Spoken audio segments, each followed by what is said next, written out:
Hey all. Okay, so just jumping right into it, the chapter picks up almost immediately where the last one left off and retracing the steps of the beginning of the series, but also showing us what's different about Universe Zero as well, like the fact that Granville doesn't meet the same fate in this universe as it did in the beginning of the series, or the fact that Happy isn't a robot in this universe, and Rebecca doesn't have her powers, which in the latter's case I wonder if that's going to be a permanent thing or if her powers are going to reawaken, and at what point in time is that going to happen.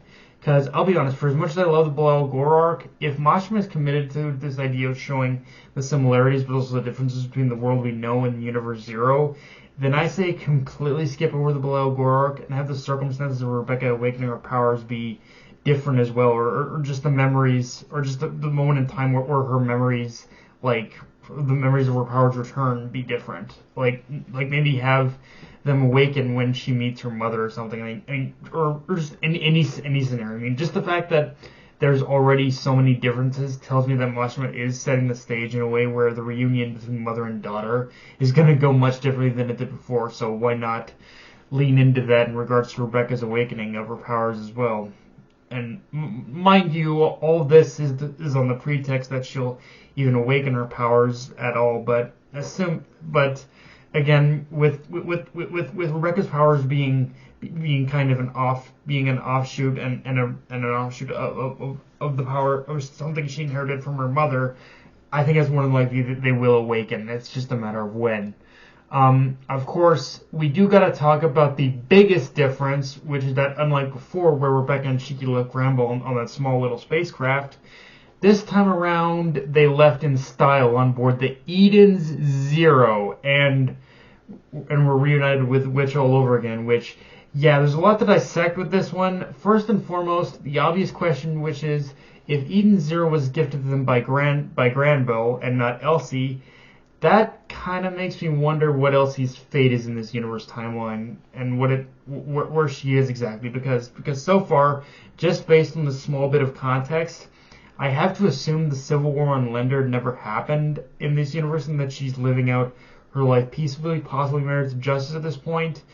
Which, if that is the case, Mashima, please don't do anything that's going to destroy these kids' lives further. They deserve some happiness, damn it. Or I suppose another possibility is that the Civil War is still going on, and what's going to happen is that it's going to be a whole thing of them helping to stop the Civil War. That's going to be that's going to be my thing about it, maybe, and that'll actually prevent her from becoming Elsie eventually. But yeah, it's like I think. But yeah, it'll be interesting to see which route he goes, whether it's the route where Elsie is living peacefully, or if the Civil War is going on. But this time, but this time everyone else is going to be there to help stop it. But in regard either case, again, Mashima, please don't do anything that's going to destroy these kids' lives further. They deserve some kind of happiness, damn it. Just give them something.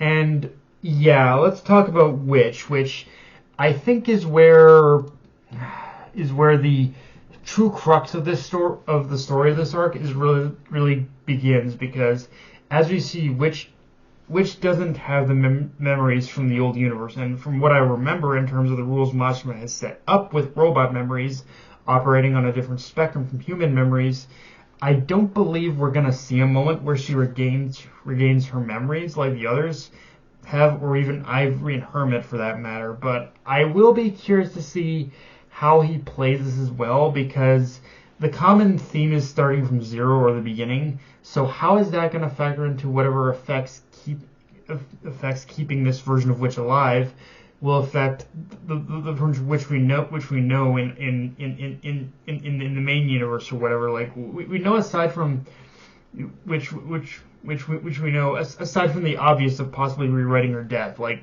rewriting her death aside, what else is going to be different about Witch once she's like brought back from the dead, I guess you could say.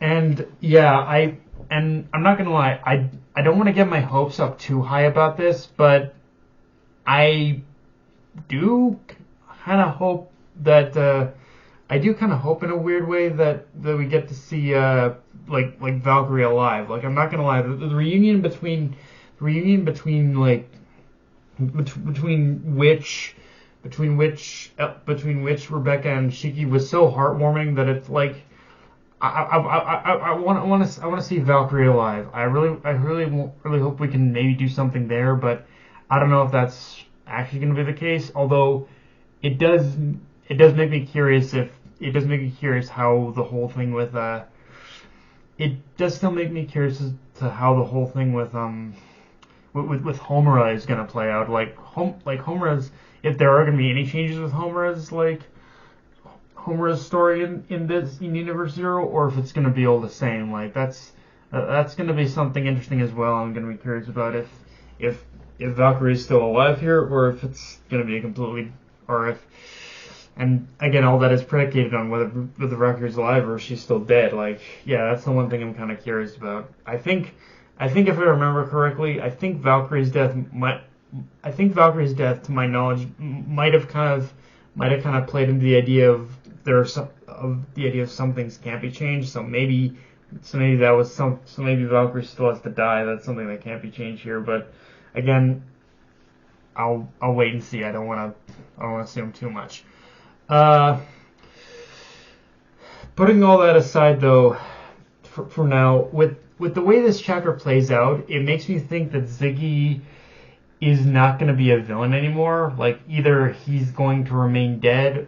I think what's going to happen is he's either going to remain dead, or if he does come back to life and start going all super evil again, I think it's going to be a thing where Mashima is going to show that the crew is better equipped in order to stop him and maybe even save him this time around. But just a little bit of information we got was Ziggy having built a device to keep recycling Granbull's ether flow before he died does make me think Ziggy's fate in this universe is just kind of set in stone to remain dead, which at that point, however draws attention to, like, I think the main villain is going to be whatever evil force consumed the Eden's One, and that's the thing Mashima really needs to focus on, is building up with this arc, is the origins of whatever that evil is, wherever that evil came from, as well. Because I'm not gonna lie, the execution of the whole Eden's One thing being evil and introducing that evil force was a little rushed. There's no better time to dive balls deep into the lore of where it comes from and what it is. With that said, I do want to talk about the pacing of this chapter as well, because when I read the raw scans of this, I thought the initial couple pages were gonna feel really fillery, but upon reading like the chapter in full, it was surprising how efficiently Mashima managed the pacing of this chapter, and I think it's because he's showing just enough of what we've seen before to capture that familiarity, while still emphasizing what's different, which side note from last chapter, I didn't talk about, but I do like how this version of Shiki is supposed to be a lot more tech savvy than the one we know, or at least the version like Universe Zero's Shiki is more tech savvy than our Shiki, I guess, and was able to actually help repair all the robots on Granville, and like, so it'll be interesting to see what use that's going to be to our Shiki now that he's basically effectively taken over Universe Zero Shiki's body, kind of thing, or Shiki's body memories, all that kind of thing, and how he'll utilize that ability. It'll just be interesting to see how much of this like carries over in general. But yeah, guys, that's all I got for this review. If you enjoyed the video, like, comment, subscribe. Follow me on Twitter, Analyst Crunchyroll. Be sure to notification bell, hit the subscribe button, and just to the right, guys. Dark Knight of Night, signing off. Later, everyone.